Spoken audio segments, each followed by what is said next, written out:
Part 1. Gathering food in deadly cold at -71°C. Nothing moves fast. Every breath you take feels like a blade scraping your throat.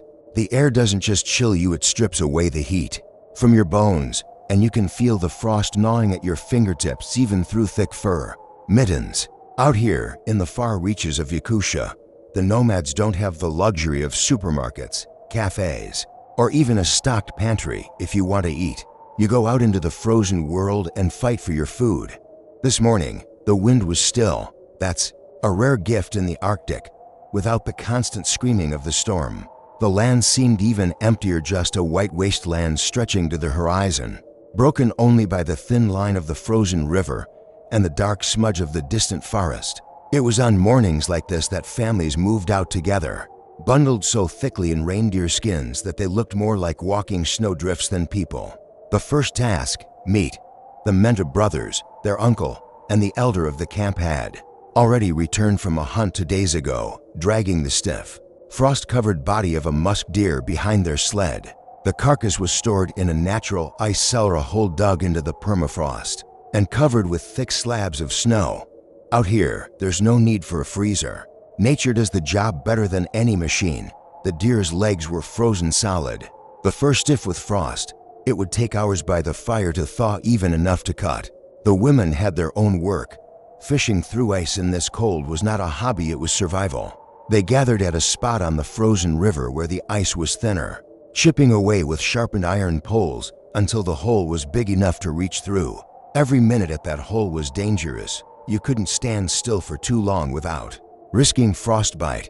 Still, they worked in shifts, pulling up nets set days before. The fish, Arctic char, grayling, and the occasional pike were already frozen stiff by the time they hit the air. You could use one as a hammer if you wanted. Meanwhile, children and the old men searched for the other treasures of the Arctic pantry. From a pile of snow and ice, they dug out sacks of frozen berries gathered in summer lingonberries, crowberries, and cloudberries, each one a tiny burst of sweetness trapped in a block of ice.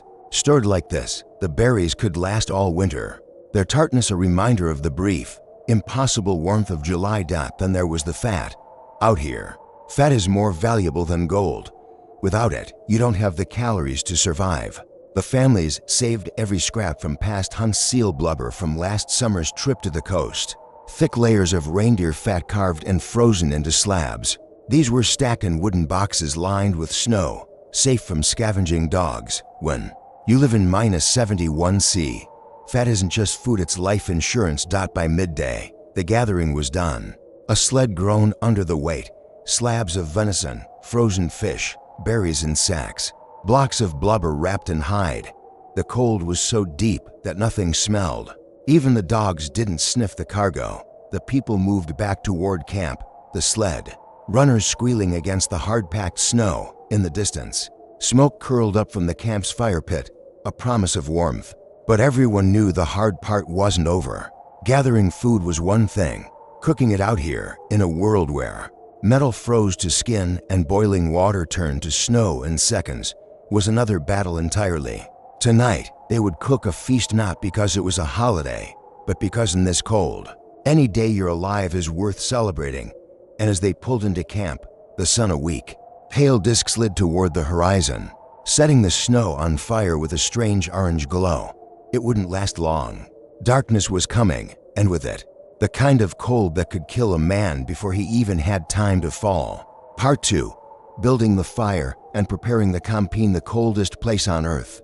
Fire isn't just a comfort, it's the difference between living long enough to see morning or freezing solid before the first stars appear at -71°C. Even making a fire is an act of stubborn defiance against the land itself. The cold tries to crush you, to take away the will to keep moving, and fire is your only way to push back. The nomads returned to camp with their sled of frozen food and began the slow, methodical ritual of preparing the hearth. There is no rushing. In the Arctic, wood doesn't burn easily, here it freezes. The logs brought from the distant forest days earlier were stacked in the center of the camp, their surfaces coated in ice. The men split them into smaller pieces, each swing of the axe sending a dull shock through their arms. Wood chips fell like glass shards. scattering in the snow. Next came the tinder. In a place where even your breath turns to frost, dry tinder is worth more than silver. Birch bark, kept in a leather pouch inside a coat to stay dry, was pulled out and carefully torn into curls. Tufts of reindeer moss, gathered and dried months earlier, were mixed in. Every movement was deliberate. A mistake now spilling the tinder into the snow. Letting it get damp meant no fire, no cooking, no survival. One of the elders took out his flint and steel. Matches are unreliable here. They snap in the cold, and the sulfur can freeze before it ignites. Sparks flew, bright and desperate against the endless white. It took nearly a dozen strikes before the birch bark caught, the flame licking upward with a stubborn, flickering light. Instantly, everyone shielded it with their hands and bodies. The Arctic wind, even in still air, could snuff it out in seconds. The small flame was fed slowly, thin splinters first, then thicker sticks. Each piece hissed as the ice on it turned to steam, filling the air with a ghostly mist. Soon, a low crackle began, and the fire pushed back the shadows, its warmth weak but real. Around it, the snow glowed red-orange, and for the first time since morning, the people's faces softened. With the fire alive, the women began preparing the cooking site. A ring of flat stones was set in the snow to hold the iron pot above the flames. In the pot, chunks of frozen venison were dropped in with a loud clack. Like throwing stones into water, slabs of reindeer fat followed, each one glistening white and hard as ice. The fat would melt first, sizzling in the bottom of the pot, coating the meat and protecting it from burning. Beside the fire, another pot was filled with snow for melting. In this cold, snow wasn't just water, it was currency. You burned wood to melt it, and then you guarded every drop like treasure. The first meltwater was cloudy and cold, poured carefully over the meat to begin the slow process of thawing and cooking. Meanwhile, the children worked at untying the bundles of frozen fish. One by one, they chipped away the ice from each char, their cheeks red and raw from the cold. The fish would be cooked whole, their skin crisping in the pot, the flesh flaking into the broth. In a land where nothing grows in winter, fish and meat are your bread, your fruit, your everything. The men built a windbreak around the fire, stacking snow blocks waist high. Without it, the first gust could scatter sparks and steal the heat. It was a small fortress in the middle of an endless white desert, and inside it, life could go on. The smell of fat hitting hot metal rose slowly, almost shyly, into the air. In this frozen land, smells don't travel far, they freeze too quickly. But around the fire, you could feel it in your chest, the way it stirred hunger you didn't know you still had. As the light began to fade, the feast was taking shape. The fire burned steady, the pots bubbled slowly, and steam curled upward into the deepening night. Outside the glow, the Arctic waited silent, watching, ready to swallow the camp whole the moment the flames died. But for now, the Nomads were winning. Part 3. Cooking the feast at the edge of the world. Cooking in -71°C is like performing a ceremony under siege. The cold is relentless. The wind prowls at the edges of the camp like a predator, and every step is about keeping the fire alive long enough to turn ice into food. Out here, cooking isn't just about flavor, it's about survival, about putting heat into the body before it fades away for good. The fire had settled into a deep, steady burn, its flames licking the blackened iron pot. Inside, the chunks of venison were slowly losing their frozen rigidity, edges softening under the heat. The broth snowmelt infused with reindeer fat was beginning to cloud, turning from pale gray to rich golden. Every bubble that rose to the surface was a small victory, proof that warmth still existed in this land of eternal frost. Two women worked side by side, one stirring the meat, the other tending a second pot filled with frozen fish. The fish had gone in whole, their skin blistering and curling as the fire worked on them. Soon, the rich smell of charred skin mingled with the heavier scent of boiling venison. In the Arctic, scents carry meaning. They signal safety, comfort, the promise of life for another day. But nothing here could be left unattended. The wind was unpredictable. A single gust could send a swirl of snow over the fire, smothering it. In seconds, the men took turns feeding the flames, slipping more wood into the heart of the fire. careful to keep the balance between heat and smoke. Too much wood, and the flames would choke. Too little, and the food would never finish cooking. The children crouched near the snow walls, hands outstretched toward the heat. They were tasked with breaking pieces of dried blood sausage dark, almost black lengths made months ago during the autumn slaughter. These would be sliced and dropped into the broth toward the end, thickening it, making it rich with iron and warmth. Cooking at this temperature has its own rhythm. You can't rush it if you crank the heat to high. The outside of the meat burns while the center stays frozen. So the nomads waited, working slowly, their breath rising like smoke into the night air. They checked the pots with wooden spoons, the handles polished smooth by years of use. Every few minutes, a piece of meat would be lifted and pressed, testing not for tenderness, but for the absence of ice in the center. Beside the main fire, a flat slab of stone had been set directly over glowing coals. This was the bread station, though bread in the Arctic meant something entirely different. Here, they cooked thin rounds of dough made from rye flour and melted snow. The dough froze the moment it was rolled, so the women worked fast, slapping it onto the hot stone. It puffed and browned at the edges, steam escaping in fragrant bursts. One of the elders took a ladle and poured some of the hot broth into wooden bowls lined with fat. This was for the youngest children, who needed warmth more than anyone. The bowls steamed in their hands, and the children blew carefully before sipping, their eyes closing as the heat spread through their bodies. In this cold, every swallow felt like lighting a fire in your chest. The main pots continued to simmer, a low, steady sound that became the heartbeat of the camp. The reindeer fat had melted completely now, swirling in golden ribbons across the surface. Vegetables were rare luxuries here, but tonight, they had something special: frozen carrots and onions, traded from a distant settlement weeks earlier. The carrots went in whole, the onions halved, their sweetness slowly seeping into the broth.